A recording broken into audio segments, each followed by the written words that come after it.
It's my great pleasure as the BBC's cricket correspondent for many years with the finest side in the county championship game, Yorkshire, to welcome our very special guest, a dear friend, a man who took 259 wickets in 71 tests, part of an all-conquering Aussie side at the time, which included people like Glenn McGrath and Shane Warne.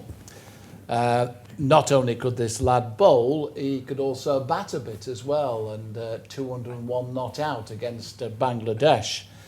Of course, we had him for 2 years as a player with Yorkshire. He had a similar time with Glamorgan. And in 2010, he became a coach in Zimbabwe.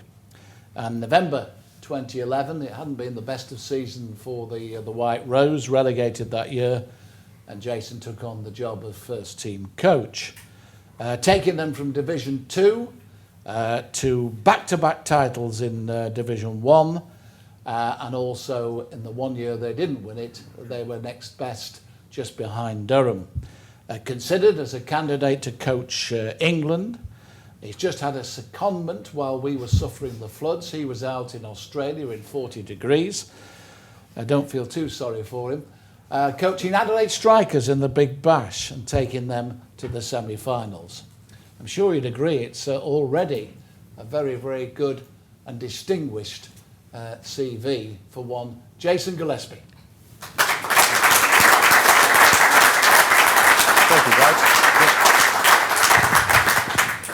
Now, we're going to talk about some of the differences that you found when you returned to Australia and coached the Strikers in the recent Big Bash. Yeah. Tremendous tournament. But I just want to tell our friends out there, the ladies and gentlemen who've come to see you tonight, what was it like? What was your experience like when you came over to England and played really for the first time on a serious level? Yeah, thanks for the intro, Dave. It's great to be here as well. My first time in England back in 1997, I was 22 years of age, and I suppose I took a different route to most Australians coming over to play cricket in England. I was fortunate enough to get selected at a young age to play for my country. So my first time in England was actually playing for Australia. Of course, it was a far different Jason Gillespie then to the Jason Gillespie that we see now, who's done so well with the Yorkshire County Cricket Club, because there was the earring, the hair was a bit longer as well. Yeah, and a bit darker too. A bit darker, yeah. Definitely. Now, we'll touch a little bit on Yorkshire later, but we want to get your view on the differences, because you've been back in Adelaide, and as I mentioned in the introduction, ladies and gentlemen, Jason took the Strikers to the semi-finals, and they topped the group actually as well. So I think it's an excellent achievement.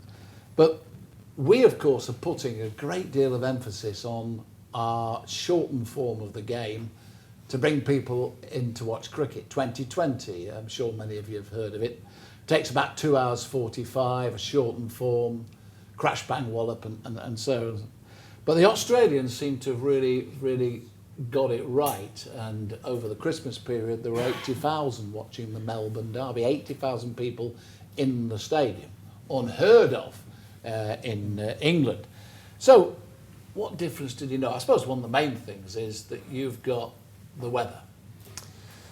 Yeah, I think the major differences between the 2020 tournament in Australia and here, first and foremost, it is in a small block, yeah. So 6-7 weeks, and you quite rightly mentioned the weather. That's a massive factor, and that permeates with regard to practice facilities, actual facilities on the ground, the pitches, because there's so much cricket played in the UK, and there's only so many pitches to prepare on a ground any one time. It puts a lot of pressure on the ground staff over here to get new pitches and fresh pitches up, day in, day out. And these pitches get tired through the course of a season, and as the season progresses, the nature of the cricket changes over here in the UK. And when once you get into summer and then towards the back end of summer, pitches are getting more tired. The sun's been out, so that it's making the pitches drier and whatnot. So it genuinely changes the dynamic of the game. You know, the T20 here in the UK is spread over a number of months. And I'm kind of torn because I've seen how it works in 2020 in Australia in a block, and I think that works really well. And for those reasons with the weather and that, over here I'm a little bit torn because at Yorkshire we have Friday nights. We've got new lights here. We got last year. We play on Friday nights. We start a little bit later. And for Yorkshire in particular, you know, our crowds are up 40% on Friday nights. So, you know, spread out over the course of a season. And, you know, so I think there's that factor. England's a little bit more decentralised than Australia. Australia's very much urban. You've got the main state, the main cities. So, you know, the whole population live there. So that's a factor. Whereas in England, it's a little bit more spread out. So I think those factors are, you know, are really important to note. And, you know, I know the ECB are looking at opportunities to have, you know, blocks of cricket, but they've got to be careful because, you know, if you're trying to target young families to come and watch, you know, if the tournament goes for 3 or 4 weeks and, you know, a county's trying to get a family of 4 to come to each home game, 7 or 8 home games, I mean, that's a big dent in a family budget in a short space of time to ask people to part with their hard-earned money to come and watch cricket. Whereas if it's spread over the season, you know, families can budget and plan ahead, things like that. So there's all these considerations. And as I mentioned, the weather, if you have it in a short block and you have a bad bout of weather, then, you know, half the tournament is washed out. So I think there's, you know, some really good conversations for the administrators to have. I don't have the answer for it, although what I will say is that I can see the benefits of a block of 2020 cricket. Has money played a big part there, Dizzy, in the sense of, I think I read somewhere that the Australian cricket authorities really sort of bankrolled the tournament at the start, and then it really, after a couple of years, really started to take off, which the ECB put a lot of money into cricket in this country, but they don't exactly bankroll 2020. No, they don't. And the franchise model in Australia, it's fully owned by Cricket Australia and the States. So there's no outside investors coming in. Is it the danger you have if you bring outside investors in? You know, these people, they're investing to make money and they want a bit of bang for their buck. So that could get a little bit messy. But I think probably the single biggest thing that Cricket Australia have done well and the Big Bash has marketed well is on free-to-air television. Being there firsthand and seeing that, it makes a lot of difference. And I know Sky here in the UK, a brilliant supporter of cricket in this country, but they just don't hit everyone. They don't hit every household in the UK, which is a real shame. But free-to-air, that would open up so many more opportunities, in my opinion. And would perhaps even bring more people supporting the game. Certainly from the business point of view, and there'll be a few business people here tonight who understand that, you know, the bigger reach you can get in sponsorship terms is just what you want. Yeah, certainly. But at the same time, you don't want to bite the hand that feeds you with regard to Sky, because as I said, they've been wonderful supporters of the sport over many, many years.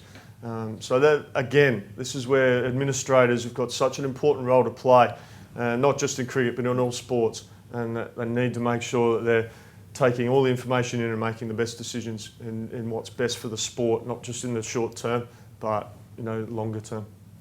Now, in your career and this move, for we can call it a secondment for a couple of months, it's going to happen again after for you later in this year of 2016 when you return to the Strikers.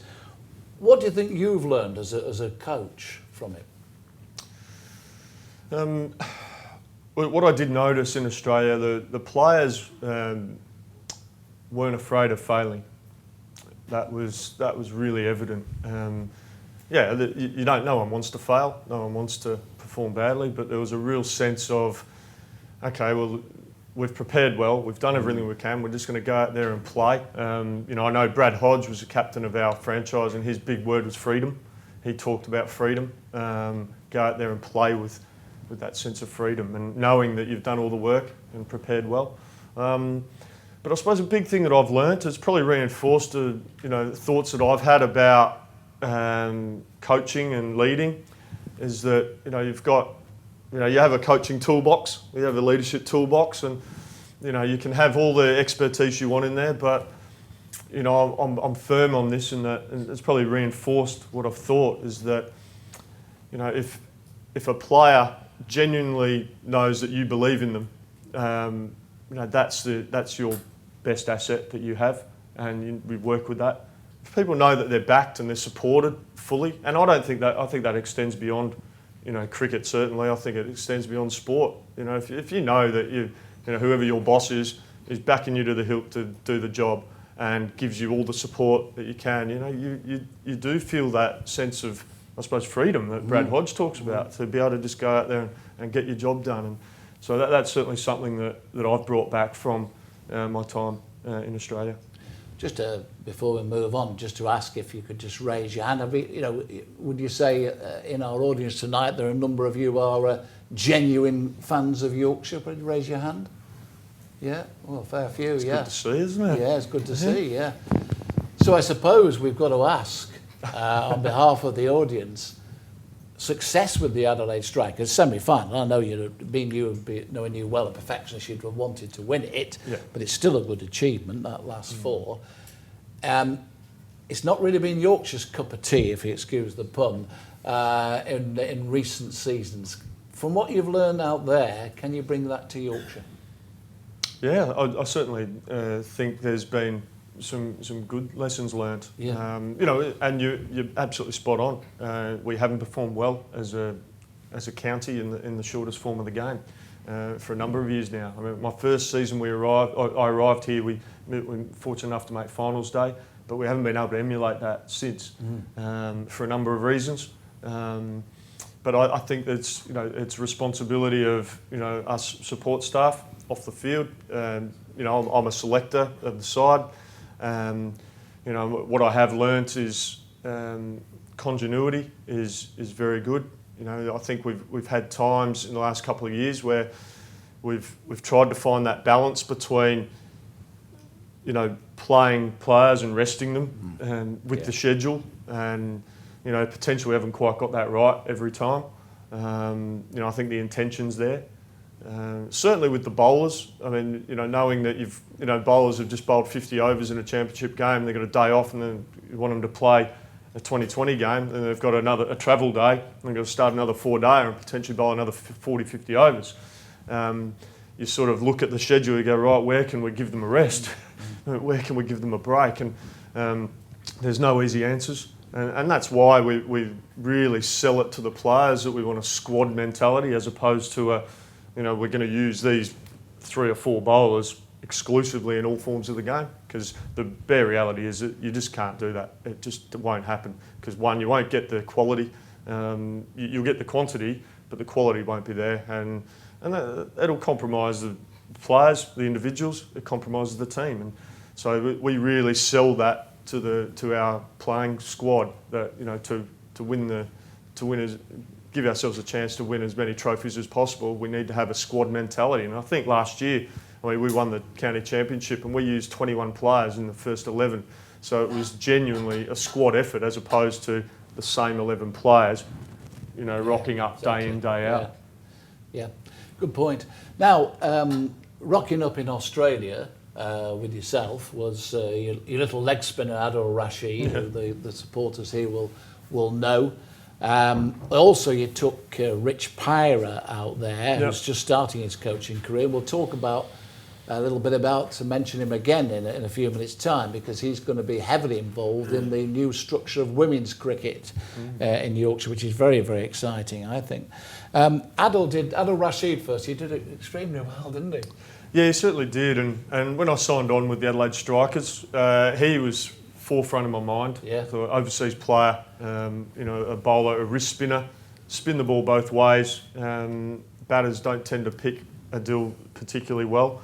And I thought he'd have real success in Australia, and unfortunately he did quite well. I knew he'd been in Adelaide in the past. Before the Big Bash, he played for the Redbacks, the South Australian side, in the 2020 competition, and did well. So I knew that he was, he had history there. He would feel, part of it straight away. knew a few people there, so it wasn't completely foreign to him. And I just knew he'd do the job, because I think he's grown as a player, as a person, you know, in the last couple of years certainly. You know, and his opportunities with England.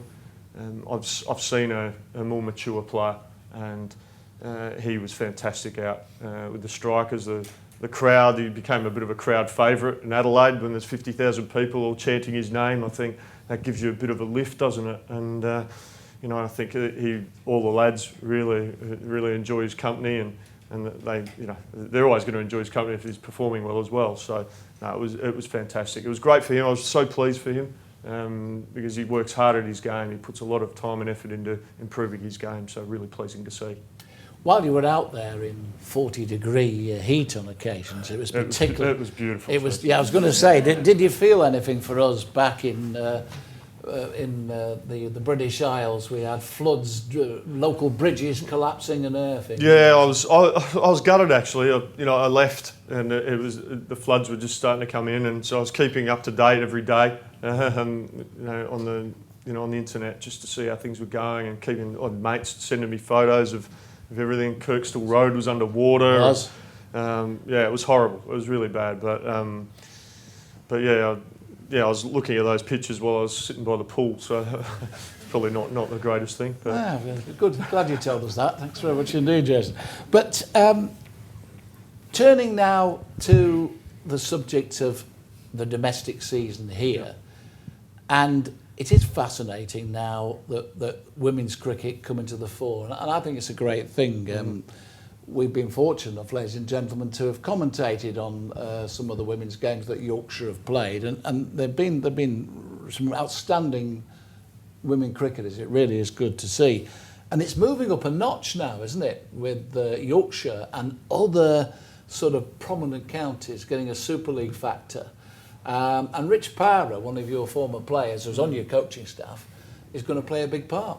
Yeah, certainly. And yeah, Richie came out, and you know, he retired from cricket in last September, and I just offered him the opportunity if he wanted to come out and spend a couple of weeks with the Strikers, see how things run in the Big Bash. And Mark Arthur, our CEO, thought that was a great idea, so we made it happen, and he got to spend time there. He actually spent time in Melbourne with the Melbourne Renegades as well, so he got that exposure, and I think he was I think he got wind that he might be involved with the women's franchise here in Yorkshire in conjunction with Leeds Beckett Uni to be involved with the franchise. So I think he was doing a bit of scouting out in Australia as well. He went and watched all the women's Big Bash, which was in its first season, and that was a massive success, and that was on free-to-air TV, as I mentioned before. I talked about free-to-air TV. Yeah.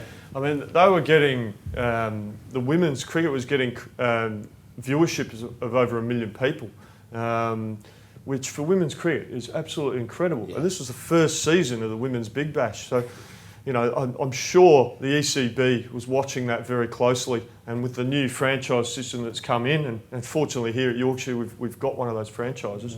You know, I'm really looking forward to seeing how that goes, because I think women's cricket has improved markedly. You know, I think it's got a bit more respect than what it has in the past, to be perfectly honest, and people are taking it a bit more seriously, which I think is long overdue. And I think what we're seeing now, and certainly in the women's Big Bash in Australia, we saw a wonderful product, and a number of English players were playing out in that. And I know a lot of the Australian girls out in Australia are a bit excited about the developments happening over here, and they're putting their name in the hat to be afforded opportunities to come over here. So it is exciting times for women's cricket. I can recall last season as well, when we were playing a cup match at Chelmsford and staying in Colchester, that you actually were called upon to do a little pep talk to the Australian national team, which just happened to be in the same hotel. They lost on that occasion, but... I got invited in by Matthew Mott, the Australian coach. I chatted to the girls, and it was just very casual and very relaxed, and so we had a good chat for about 20 minutes, half an hour. And yeah, they went out and got absolutely thumped the next day by the England girls. So yeah, so Matty Mott said he's not inviting me back. But certainly in the men's game, you've made a terrific impression Jason, since you came to Yorkshire. Back-to-back titles. I know you won't thank someone like me from the media world bringing it up so early in the proceedings, but obviously the media will centre on, can you do the treble? I see no reason why you can't. Well, that's our plan. Yeah. And that's our goal. There are 3 trophies on offer, and we feel we've got the squad that can do that, can compete for all 3. I suppose we get an element of criticism at times, when our fans and supporters sometimes say, well, are you picking the best side to play in this fixture when you've got, certain players resting on the sidelines? But, my answer to that, and I've been very clear on that, is that, we feel we are picking the best side, because if I pick this player who has bowled 50 overs and is only having 1 day off, he's not going to be at his very best for this particular fixture, as opposed to this lad who's built himself up over the week, he's been fit and strong, he's had a good rest period, he's ready to go. I will back him to get that job done. And I think that's where, as I touched on before, we need to have a squad mentality in cricket, and in county cricket in particular. 3 forms of the game. There's a lot of cricket. I mean, we had a period last year in a month, we played 24 days out of 30, and we travelled on a few of those other days. Now, I don't know many Premier League footballers would be able to handle that sort of workload. So I think we need to put things into perspective, and we're a very unique sport, and we play 3 distinct forms of the game. So we need to be really, make really good decisions on how we manage our players, because we've got a duty of care to look after them as well, and make sure we allow them the opportunity, their best opportunity to be successful. Now, I don't know if I haven't finished chatting to Jason yet. We've got some time to go, but I thought it's an appropriate time to get 1 or 2 questions from you. Are we okay with the microphones? Did we want to start with this one? We're going to start with one anyhow, and this is come in actually. Just let me just read through it, because it says that with the RBS, that's the Six Nations, that's the Rugby Union, of course, commencing this weekend, and with all Southern Hemisphere coaches for the UK teams, of course the New England coach as well, and the Rugby Football League have just appointed Wayne Bennett. Now, just if you don't know the history of it, he's a top-ranked Australian coach. He's won everything, hasn't he, Jason, in Rugby League, particularly prominent in Brisbane. Given it coming over here and the English cricket national coaching incumbent, what are Jason's thoughts on why the translation of skills and expertise is predominantly in one direction? So it's like the Aussies coming over here and doing well, and seems to be so successful, says the person who sent in the question. Yeah, I'm not quite sure, Dave. I mean, what I will say, Steve McNamara, who the England Rugby League coach, has just finished. I mean, he's been on the Sydney Roosters coaching staff for a number of years now.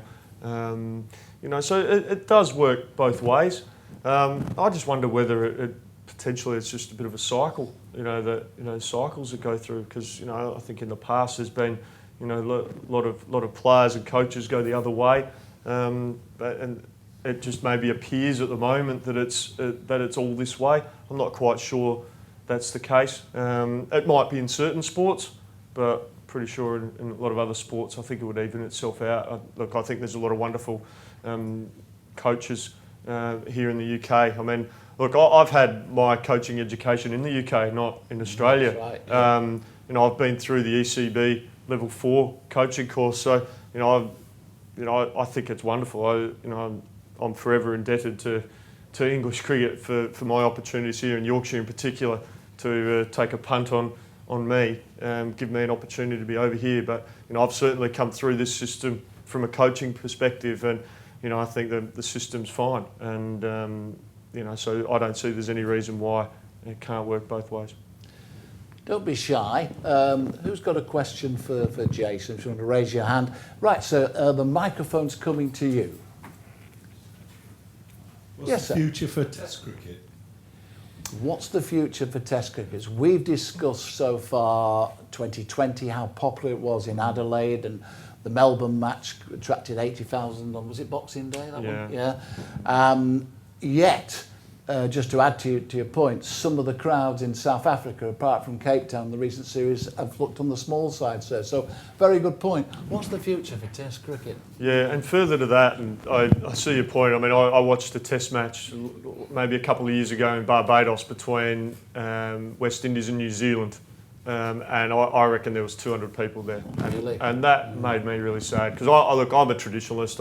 I'm not shying away from that. I love Test cricket. It's my favourite form of the game, and I hate to see it like that. The bare reality is that Ashes series and Test series involving India and Australia are probably the main ones in world cricket. That's just the brutal reality. I think a way to invigorate it is to introduce a Test championship and potentially, you could potentially have 2 tiers, or I'd be giving Test status to Ireland for a start. I think they deserve that opportunity, and I would be thinking about the Test status of a couple of nations down the bottom there. I think that it's a privilege. It's not necessarily an absolute right. There needs to be performance and signs of improvement. So I think we'll wait and see. But I think, in answer to your question, I think the short answer, a Test championship, I think would be a fantastic start. Thank you for your question, sir. Anybody else? Gentleman on there. Just you wait for the microphone, sir. Just wait for the mic. It's on its way. It's on its way. And then I'll speak louder. For all the success in Australia, the people that we've brought over here to play for Yorkshire weren't as successful as they were in Australia. I'm talking about Finch and Maxwell. They didn't quite have the consistency. Does that something to do with the wickets, perhaps? Yeah, well, I'll hold you to that. I'll disagree with that on with those 2 lads, particularly the longer form of the game. Aaron Finch's first-class average is a shade under 30, yet he averages nearly 50 in first-class cricket for Yorkshire. So I would argue he's done better, but I agree he probably didn't quite do as well in 2020 cricket as he's done in Australia for his franchise and for Australia. Potentially the foreign conditions, the wickets in north of England just nibble around a little bit. The seaming ball that might have played a factor. I'm not sure, but look, Aaron Finch and Glenn Maxwell. I think Glenn Maxwell played a couple of the best knocks I've ever seen by Yorkshire players. He played one when we were in a lot of bother last year at Scarborough, and he put on over 200 with Adil Rashid, and he scored I think 140. That was one of the better 4-day knocks I've seen, and he hit 100 against Worcester at Worcester in a 50-over game. Glenn Maxwell is a player that's going to be hot and cold, but he wins games of cricket. And if you're judging someone on averages, he's probably not the man to look at. But if you're judging a player on how many games he wins off his own bat or on his own, then Glenn Maxwell's a very important member of a team. But good players were left out to accommodate him. He didn't really produce a consistency, did he? Who like? In the 2020 game. Yeah. So can you name anyone for me there? Well, I thought Pyra has always been very successful. Yeah. He missed a few 2020 games, but he's always produced wickets when a lot of the better known fast bowlers didn't produce wickets. He came in and took 2 or 3. So people like that. Yeah, I mean it obviously depends on conditions and situations and whether the player's fit or not. These are all the things you need to consider when you select sides. So, but it's always a balancing act when it comes to selecting teams, and when you've got 3 forms of the game, as I mentioned earlier, and you've got a certain number of players to pick from, tough decisions have to be made. Thank you very much, sir. Can we go to the gentleman down here?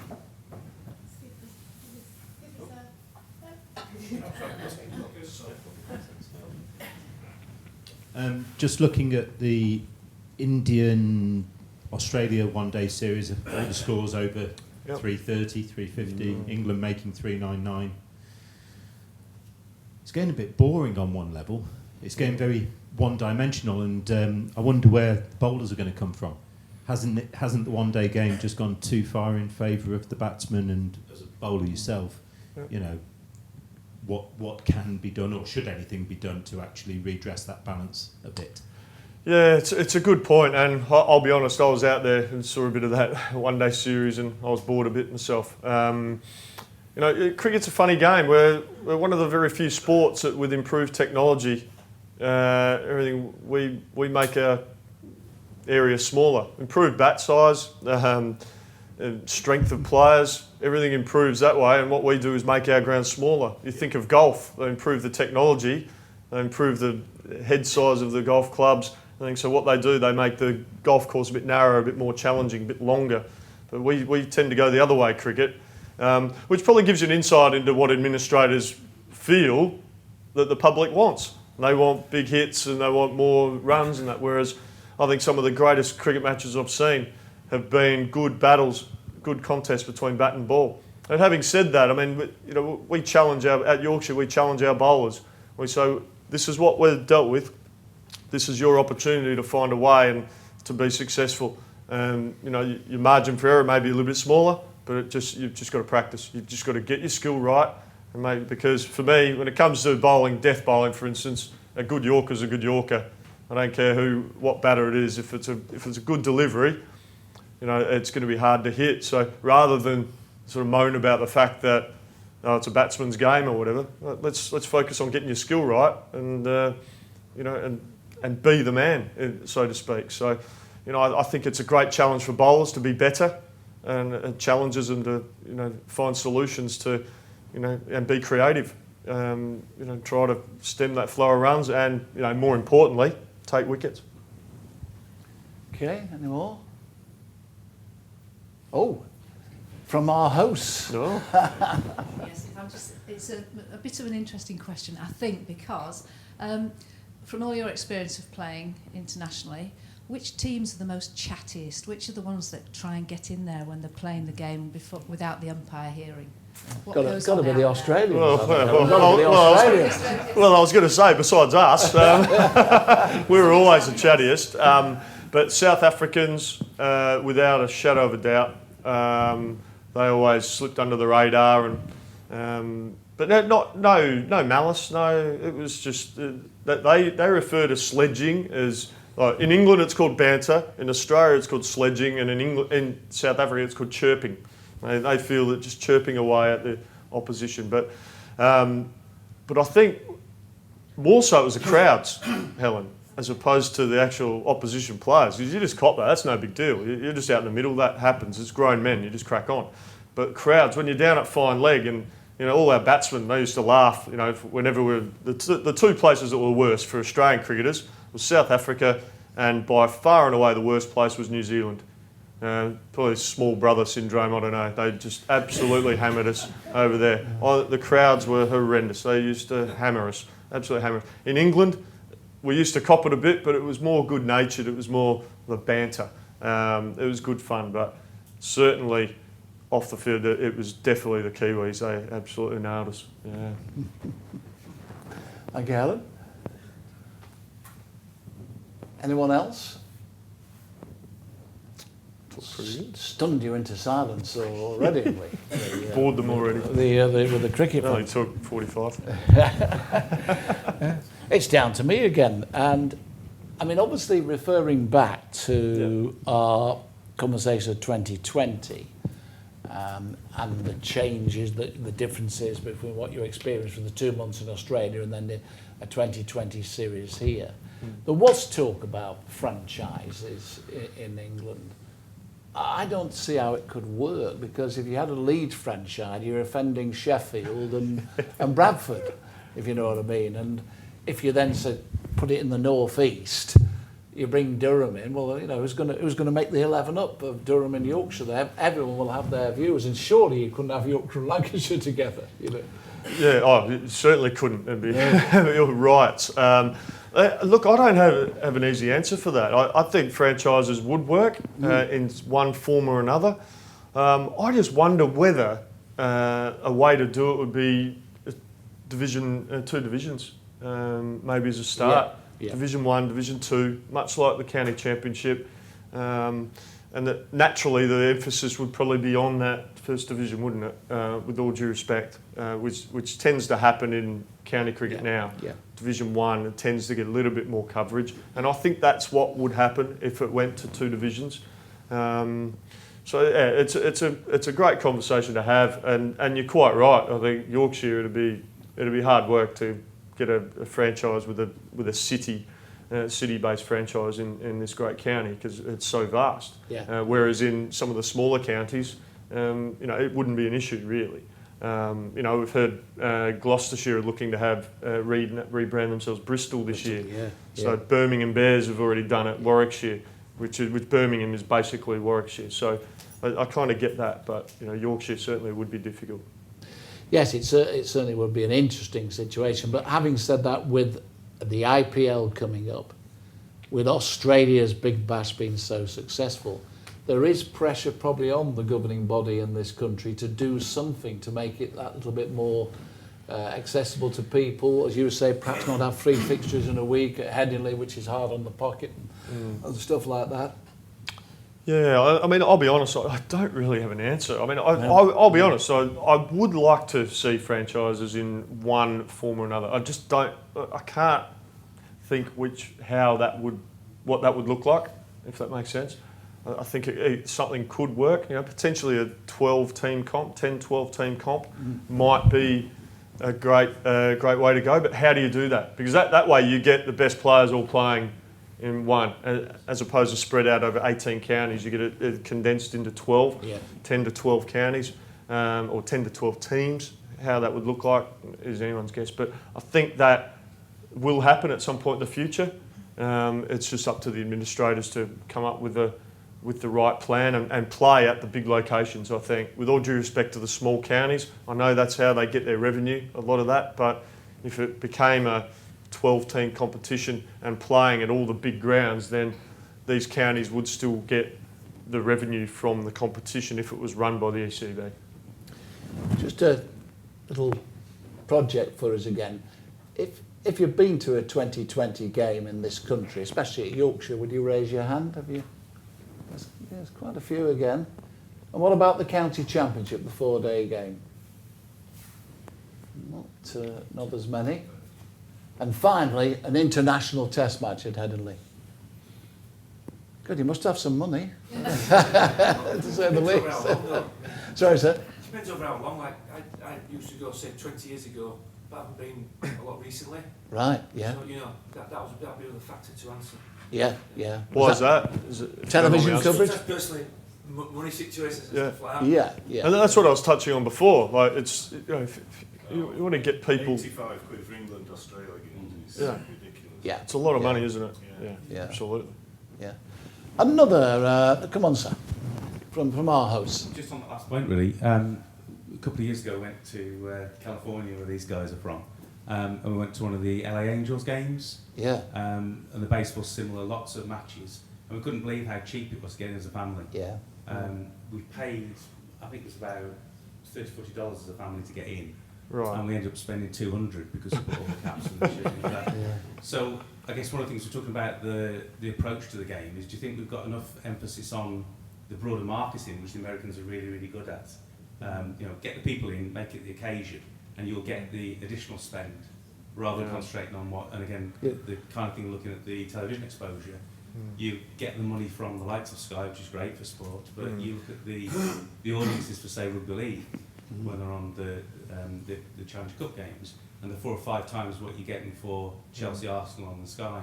Yeah. So we've got some lessons to learn about the whole approach rather than just concentrating on the games themselves. Well, it's a reasonable point. I don't know last year, I'm not sure what the pricing structure is for 2020 this year, but I think the last couple of years, 7 home games was £70. Was, yeah. And I think that was pretty reasonable to get to 7 home games and be entertained for 3 or 4 hours. I think is not a bad price point, and I think there was some family deals as well, Dave, wasn't there? But there certainly I'm was. not entirely sure what the numbers were, but yeah, no, it's a really good point.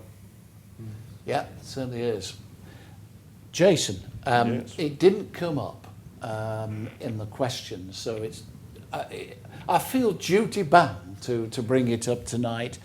we've not given you a chance to just tell us about it briefly, because I know this one is one that you can sort of take to about 45 minutes because of your 201 not out as a night watchman, ladies and gentlemen, against Bangladesh in a test match. How did it sort of come about that you ended up getting 201 not out when you're primarily a bowler? It's a really good question. For our California friends, I'm trying to give an analogy in baseball as to what the sort of feat was. It was a bit like Randy Johnson being thrown into bat and hitting 4 home runs, wasn't it? It was quite bizarre. It was one of those really weird days that, you know, I was asked to go and bat. We bowled Bangladesh out, and I was taking my boots off thinking, you know what, I've got 2 days here where I can just put my feet up and watch our lads go out and score a heap of runs, and then I get a tap on the shoulder and I look up and it's Ricky Ponting, our captain, #1 test ranked batter in the world at the time. And he said, Dizzy, I can't do it. I said, what do you mean? And he said, mate, I can't go out and face these Bangladeshis tonight. You know, if we lose a wicket, I need you to do my job for me. I said, all right, well, so I strapped on the pads. I said, you do realise I've just bowled the side out. I've done my job. So you want me to do your job? He said, look, I can't handle it. So in the end, we lost a wicket. Matty Hayden went out, couldn't handle the pressure, got out. So then I had to go in. And I managed to get through that evening.